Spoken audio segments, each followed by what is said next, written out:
はい、こんにちは。焼肉奉行霧島稲垣です。今日は職人技術とはのお話をしたいと思います。今日もよろしくお願いします。今回この職人さんのお話というのをちょっとさせてもらいたいんですけれども、これはお肉屋さんだけじゃなくてね、どんな仕事でも職人技というのが昔はありよったんです。一つで言うとね、そんだけの設備投資もできない、機械もないっていう人たちが始まりで、そのいろんな例えの例で挙げると、建築関係大工さんとかああいう人たちもその職人技というのがあって、その水に当たるところの木はこういう木がいいで、ここに水が溜まってしまう時はその溜まらないようにこういう斜めに切ったりとかね、そういうような職人技というのがあるんですよ。であとそれを今は機械があるから全部そういうふうに斜めにカットにしたりとかいろんなんができるからいいのはいいんやけど、それけどやっぱりその中で家で例えるとね、もう一つ、宮大工さんっていうのはやっぱり機械でできるところもあるけど、やっぱりその組み立てたりいろんな彫り物をしたりっていうのはその職人さんのその長年の技で、やってきとると。で僕は職人さんというつもりもあんまりないけど、こういったもんバラすのとかでもたくさんの僕は失敗をいっぱいしてると。だからこれを切った時さばいたりとかこう割っていった時の手を切った数も人より多いと思う。ただそれは僕の自慢になるだけの話なんやけどね。でやっぱり自分がこう手を切った時にそういうのはやっぱり思い出すもんで、やっぱり一回こう手切ってしまった時ここ危ないなって野生本能みたいなね、そういうのがこうバッとなるから、だから僕としてはその自分がちょっと気分が乗らん時とかイライラする時とか急いで早しやなあかんっていう時は手を切ってしまう例が今まで多かったから、あまりそういう時は急いで仕事せんっていうやり方をしてる。そしてあとたくさんのこういったお肉買うのも失敗しとるからで、見て買うのも一つはその人の職人技という技みたいなもんがあって、この折り曲がっとるとこの見えやんとこのこの全体的を見て、これは変なもんが変なお肉と違うなっていう経験やな。これ経験がいっぱいしとるから、だいたいこの肉はええな、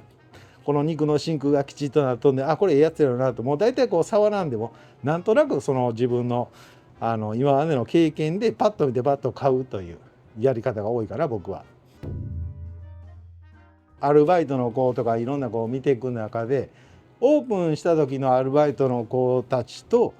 今のアルバイトの子たちっていうのもやっぱりだいぶと変わってきとるっていうのもあるし、失敗もするんやけどアルバイトの子たちがね、でその失敗を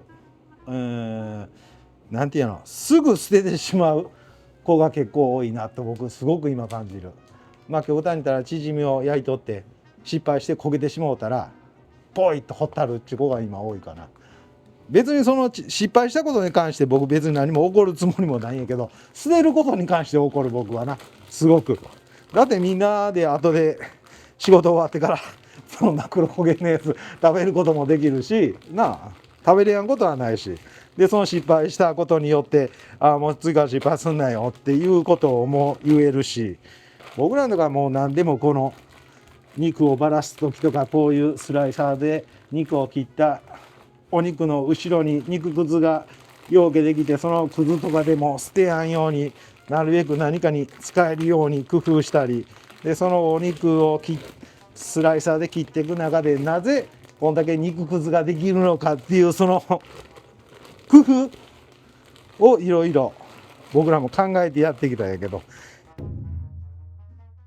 であともう一つこの間ね、インスタとか YouTube とか TikTok かちょっと忘れたけど、イチロー選手がねなんかその子供たちに野球を教えとった。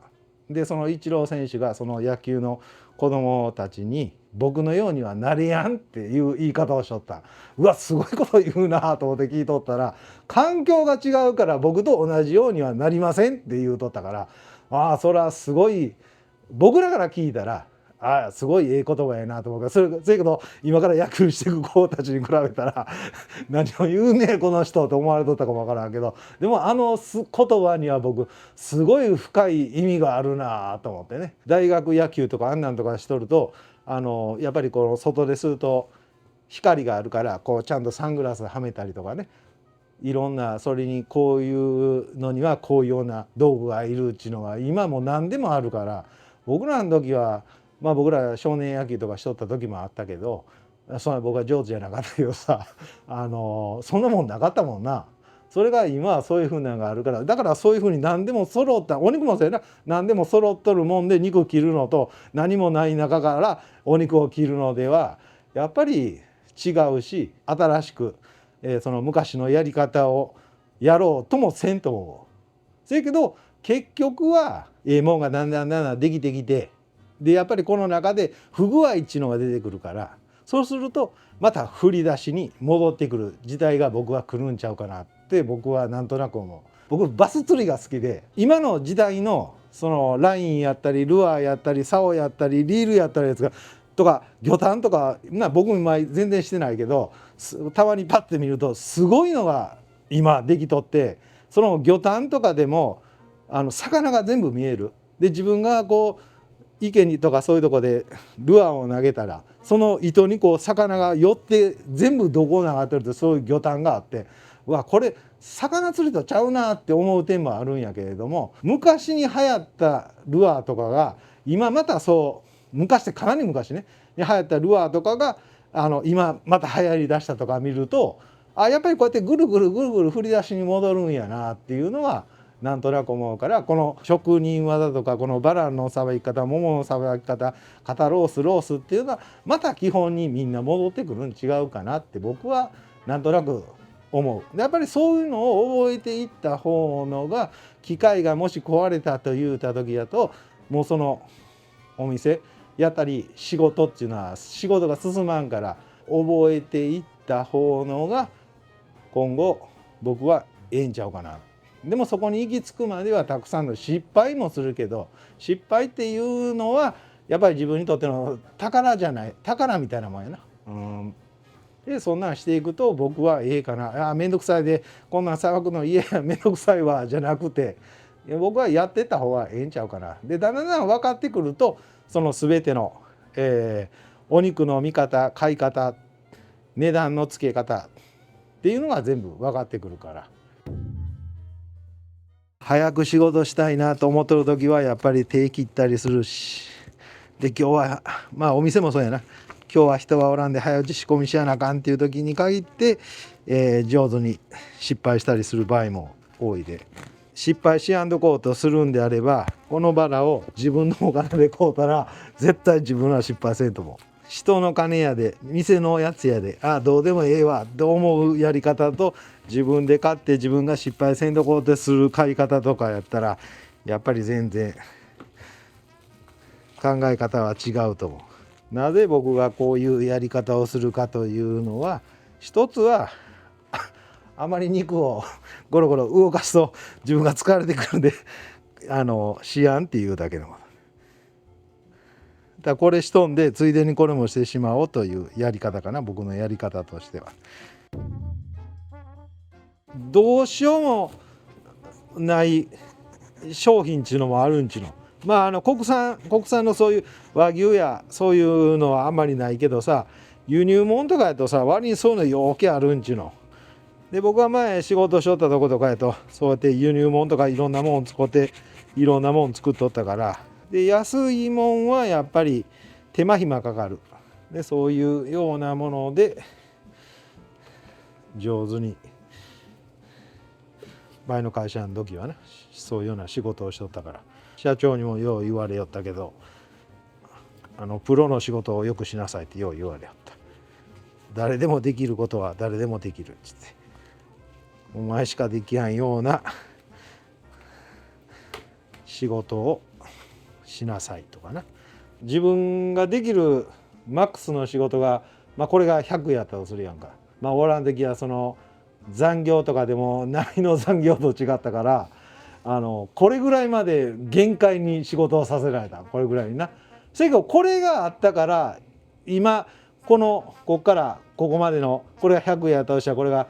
12030やったとしたらそこまで仕事を無理くりもう腹立ちながら喧嘩しながら仕事しとるような状況の中でやったからこれがあったから今この普通のことが俺はここまでできとったんやからこの時と比べて今を見たら今のが楽やで別にどうってことないよなっていう勝手な自分の思いはいつもある。それから俺らが楽って言うてもそれを経験したことない人に「お前らは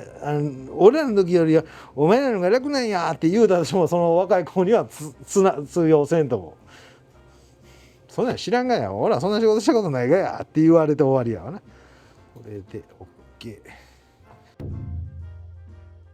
今日は職人の技術とはというお話から、いろんな雑談的な話になりましたが今日もありがとうございます。株式会社稲城では飲食店向けの卸販売とお肉の加工でしたり仕入れなどをアドバイスなどをさせていただいてます。一番僕が思うのはやりだしてからが壁にぶつかると思うんですよ。でその時に僕にいろんなこと聞いてくれるのでもいいですしその時になってうちでちょっと教えてくれとかねそういうのが出てくると思うんですよ。レバーがいくらになってタンとハラミいくらになって大腸小腸千枚っていうその値段の評価の仕方も全部教えることが僕はできますのでそういったことなどを学びたい方は LINE の公式アカウントの方でお友達追加の方お願いします。ご家庭向けのネット通販も始めました。そしてふるさと納税の方も始めておりますのでこちらの方もよろしくお願いします。あと何の話するかやな。もうだんだん喋ることもなくなってきたな。YouTube しとっても